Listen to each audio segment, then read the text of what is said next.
Hello, my name is Jim Mullaney from Sitek Process Solutions.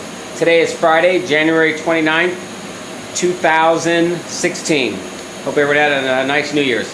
Today I'm doing a video source inspection on a Semitool 470S spin rinse dryer. This system was actually a refurbishment from a customer. It had high particle counts. They sent us in for our complete refurbishment program. We do not give out our customers' names on our video for their own proprietariness, but their purchase order is R992612. This system again has gone through the full refurbishment program. I won't go in detail on the whole program because it is very detailed, but I can give you a quick overview. What we do on our, let me back up a little bit here. What we do on our refurbishment program. The system now is obviously it's in its poly configuration. It's taken out the poly is all clean. We didn't replace this door because it was the customer's door. It looks like it's a 4910 fire retardant door because that was their own door. Again, this is their system. But we clean all the poly, we clean the frame. We then actually take the head assembly out. The controller goes over to our controller repair area. We test the controller, repair as necessary, do a refurbishment on it, clean it up. This one was a non-defective controller, so there was no work beyond besides cosmetic. We then take the head assembly out, break it down to the metal bare parts. We electropolish, we process the bowl, re-electropolish the bowl. We chemically clean all the metal parts. We then go through and start the dry rebuild. The dry rebuild is replace all the pneumatic tubing with color-coded pneumatic tubing for ease of use. We do all new Teflon and N2 tubing. We have new filters. We go ahead and review all of the filters and O-rings, replace as necessary. And so then what we do is we start the dry build up. After everything is laid out on the manufacturing table, you build up the head assembly to where, again, there's no DI to it. It's tested in our manufacturing area. We have a quality control sheet that is signed off by another technician. Once we ensure it's passed dry test, it comes into wet test. I'm going to show you an existing customer that's in here right now, kind of in wet test. You can see we're doing a mask cleaner also. But you notice how there's no poly on that side? That's how a system would come into the test initially. And that way we can go through and debug, and we hook up with the GI water, we can look for any leaks, do debugging it. We run multiple times without the poly configuration on it. Once we deem it's ready to be put in the configuration, we bring the poly in, we repackage it back up as a system, and we go through 50 more product runs with no errors. After that, we do a video source inspection for our customer to show the quality of the work. This rotor was their rotor. We didn't supply it out of stock. It's for the Integris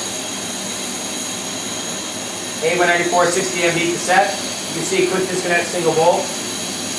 I'll give you an idea of the way our bowl looks when reprocessed. Again, particles are an issue, so we were, as you can see, the bowl looks beautiful. It looks nice. It's been re-electropolished and chemically cleaned. The rotor was recleaned. And again, all the internal parts, anything on the fluid path has been replaced or chemically cleaned. So, to show you that the machine is running good, again, this is the customer's rotor. It was not rebalanced. You would simply load the cassette, close the door, and hit start. This is kind of the boring part of the video because it's just watching the machine spin. But the Semitool PSC 101 controller, which is this controller, it's a single recipe, multi-step process. The first step is a rinse process. We use a traditional 30-second rinse, not too long in our process here because of burn-in time.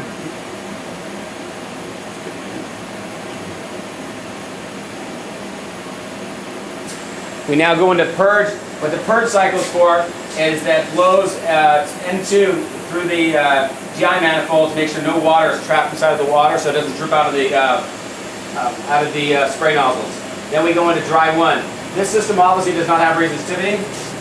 Oh, it does have resistivity. It's not programmed in because if it was a resistivity mode, it might risk resistivity, but unless it hits that point already. Dry 1 is a high RPM dry. We're at 1800 RPM. You can see it's running nice and smooth. This is actually a very nice system. It's in excellent shape. Once we finish dry 1, we go into dry 2, which is the elongated dry. That's meant to use the hot end to the centrifugal force of the rotor. There's a bowl heater on the system, and all that together is what's used to dry the cassette and wafers. While we're watching this spin, because there's not much to do, I'll talk about our company Sitek Process Solutions. We are the U.S. leader in Semitool remanufactured Semitool spin rinse dryers. We've done over 1,000 systems. We do a complete remanufacturing process. We also have 100% spare parts on all parts of the rinse and dryer. On the ST models, the F models, the S models, 100%. We have controller replacements, we have bowl replacements, we have ACR replacements, all new. We have filters, we have the Humphrey and SMC solenoids, we have the LC port amps that are down below to run the brushless motor. We sell brand new brushless motors. Everything is 100% supplied by Sitek. We also have a USA price guarantee policy that we guarantee that we're the lowest price at any new part. If anybody beats us, we will match that price plus give a significant discount. If you go to our website at sitekprocess.com, which is, let me zoom in, right there,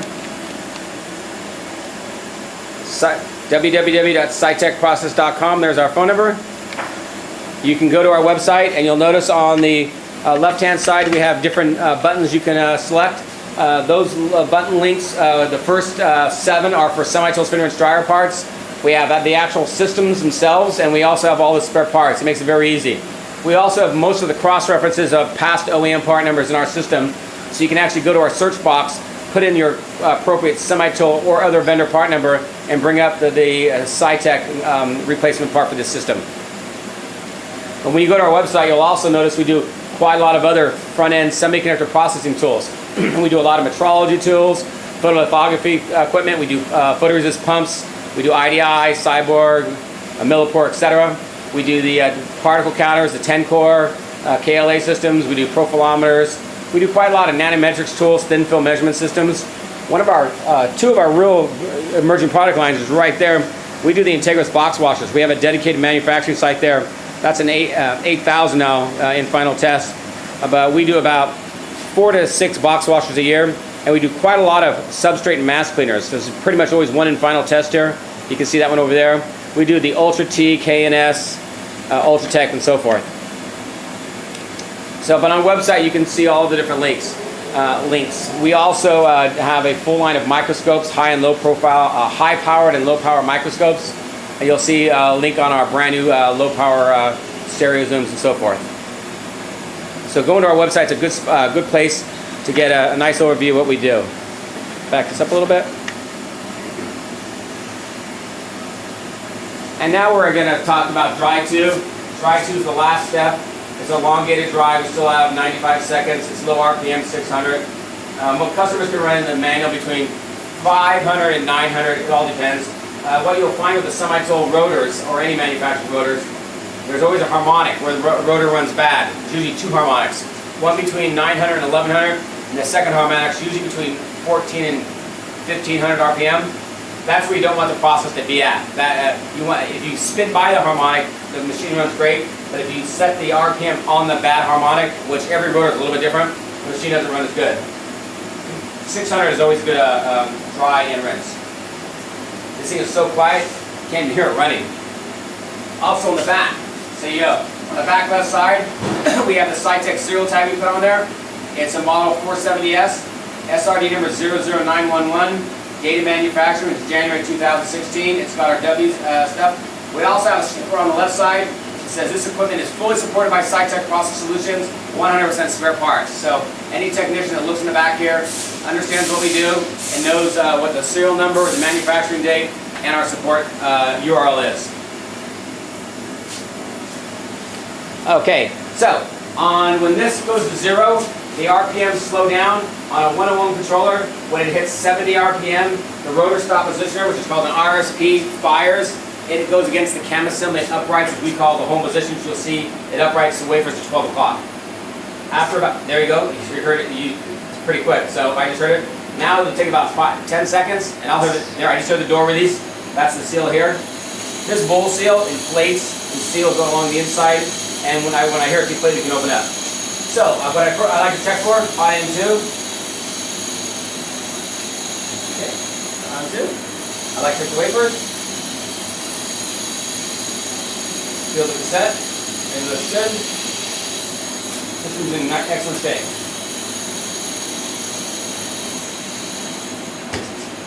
Alrighty, so that will conclude this video source inspection of a Semitool 470S spin rinse dryer. Again, we do not give our customers information out. However, we are very heavily tied into the academic world. It turns out this is going to a university.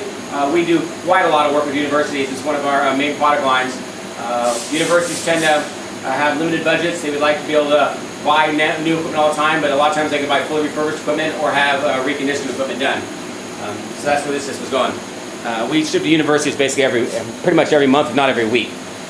If there's any questions about this video, you can feel free to call our company at 916-797-9000, and you can ask anyone in the sales department, and they'll be able to assist you with questions on this video or any support you need on the Semitool spin rinse dryer. Thank you and have a great day.